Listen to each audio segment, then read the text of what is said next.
The leading force is brought to you by Wells Fargo. Wells Fargo, together we'll go far.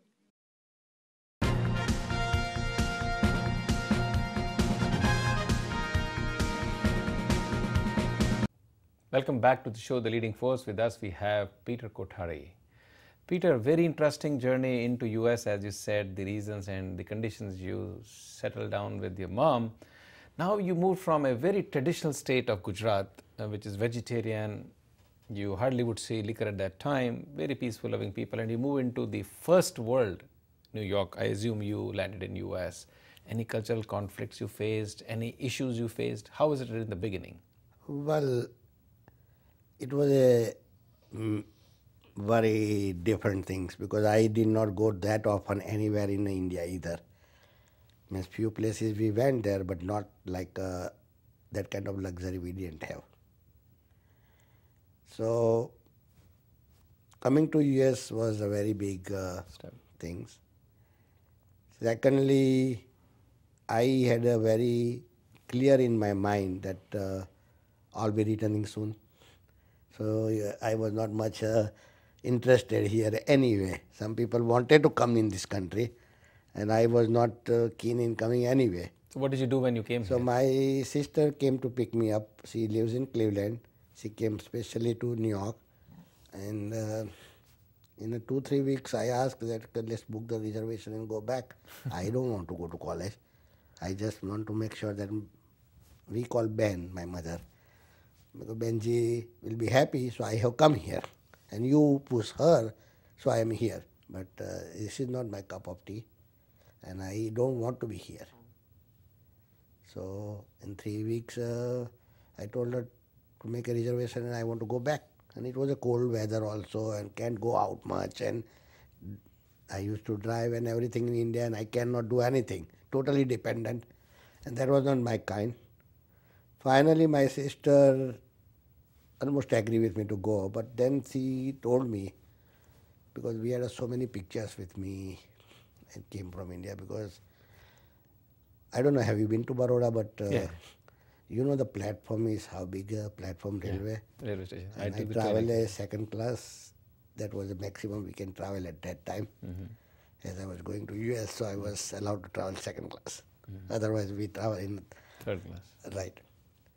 So at least 3,000 plus people were there to see of me. Wow. So, and she showed me all the picture with the coconuts and the sandalwood garlands, and I said, what are you going to do and tell all these people who came there?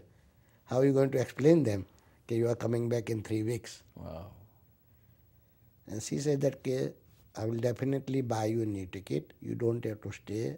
I understand you don't want to stay, but go one semester, study in a college, see the campus, and then go back. And it was a sensible things to do, and I agreed to do. And I had so many friends because I was very popular in engineering college also. So they all was also telling, okay, once you come in college, it's a different world. You will understand, and person like you will be able to manage everything because they have seen me working there. So finally, I decided, okay, one semester will study, and also I will get opportunity to meet my friends and go around little bit. So that was the reason I stayed back. And then when did you start working here? Well, then there was a time. It was a turning time in the US also, 1973. Before that, Depression. gas was 22 cents, and they give you 6 glass of Coca-Cola glass and free car wash, and all those things were there. But after the first semester, summertime job situation was not that good at that time again. So I went back to my sister, and she didn't want me to work just kind of a job or something. So I said, okay, we were discussing what else can be done. At that time, there was some nuclear medicine course in her own hospital where she used to work. So I did that. It was a 3 months course. And After that, I was given a promise that I can do an internship in the same town where I have my university in Villanova, in Philadelphia near. So I say it is a good idea. And the most prominent thing was that I will get $400 stipend without going to job. So that was the attraction. So I took that course and completed course in first attempt, and everything was fine. And the training was in one of the best hospital, in Albert Einstein Hospital in Philadelphia. Very interesting. Very, very And interesting. simultaneously, I was studying nuclear medicine, and computer science. So, What a journey. Peter, moving forward into when you think about Peter Kothari in Indian community and the mind of a common man, we go into 1990s. You did the big first mega event called Navratri, and we were obviously attacked by some of the hooligans, and the tires were cut for the cars, and you took a stand single-handedly. Is that to be called a defining moment in your life one more time, that Peter was reborn, Peter the leader was reborn? What went on your mind?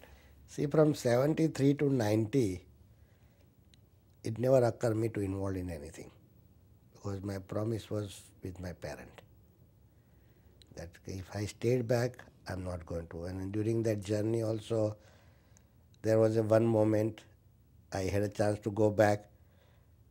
I was very happy. Again, God had a different plan, did not allow me to do. And your mom That had was a different plan. that was a year of 74. And then from 74 onwards, I never involved in anything.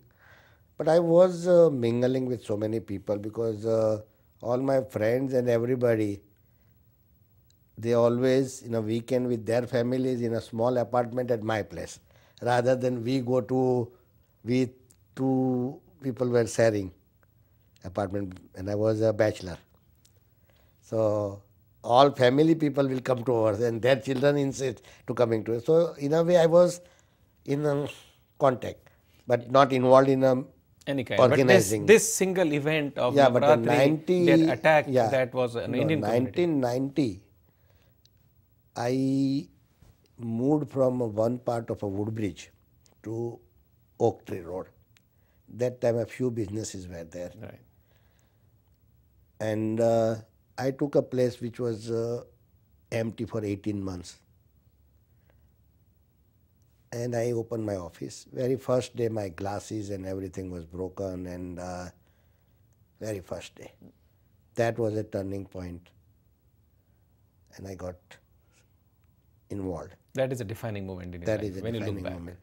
And then I start fighting with the authorities and the police, and then the journey started. Was your And the family not first worried? day- You had a family by that time, you had children. Yes, the first time, 90, when the glass is broken and I wanted to make a police report, I was treated very differently. And asked me, why you want to make a police report? The police officer told me, This is Edison Township. Woodbridge. Woodbridge, yeah, because you're on this side, yeah. And yeah, all you have to do is call your insurance company and report it. I'm just writing down, yes, and they will need it, then we'll send a report to them. You don't have to make any Police or allegation on anybody or anything, and I don't have to write anything else. But were you not And scared? this is very, no, I was never scared, but that was the moment I got very angry inside.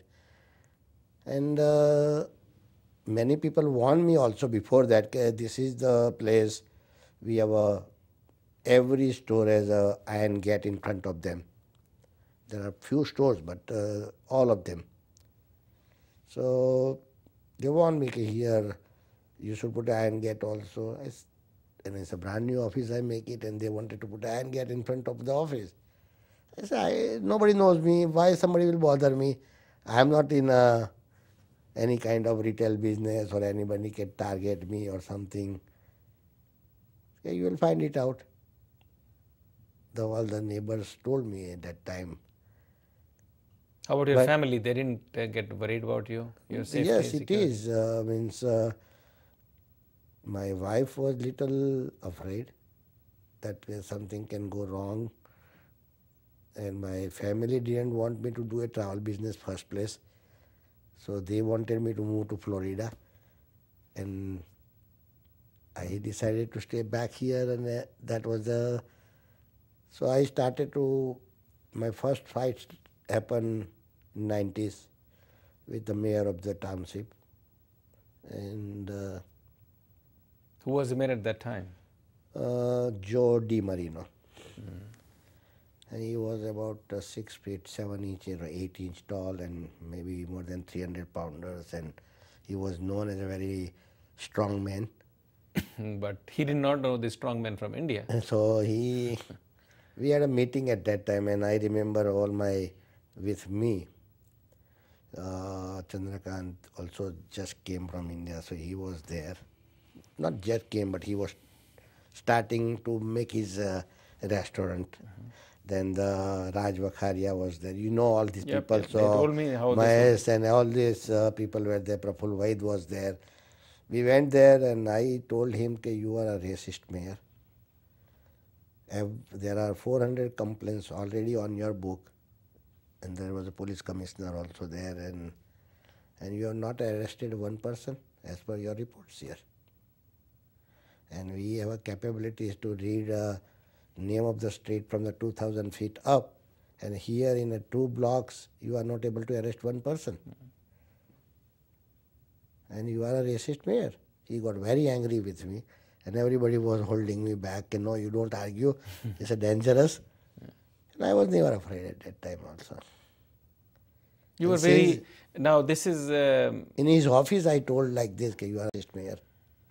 So he was very offended in front of all his officers and everybody. The chief of police was there, deputy chief was there, then the director. So plus his 2 or 3 assistants were there. You were very good friends with the mayor later on, who went on to become the governor of New Jersey. But that was the mayor who was bought in a first function by this DiMarino. Then DiMarino realized it, and he started to cooperate with us. But not the kind of a cooperation. They're like a sugar job, sweet job, but not a lip service. So how did you get in touch with Jim McGreevy? Joe Marino introduced me because he was an assemblyman, and we had one function in a Pine Manor restaurant in the 90s. So Marino was invited. The Senator Bradley's wife was a chief guest. Bill Bradley. And there were 2, 3 congressmen, and everybody by the time knew about me. So in a 6 month, everybody knew, and this. Oh yes, so, you were all over the media. Yeah, so they knew about somebody, a little Indian is creating a trouble. That is the way I was known. And then we had in a Pine Manor event. Jim McGreevy I didn't know him, and he wanted to come there. We will come back to this, start the last segment with Jim McGreevy and the journey of Little India into the mainstream politics when we come after a short break. We'll be right back after a short break on the show Leading Force with Peter Kothari, the fearless man from New Jersey, when we go into his next phase of journey into the mainstream American politics. Stay right there.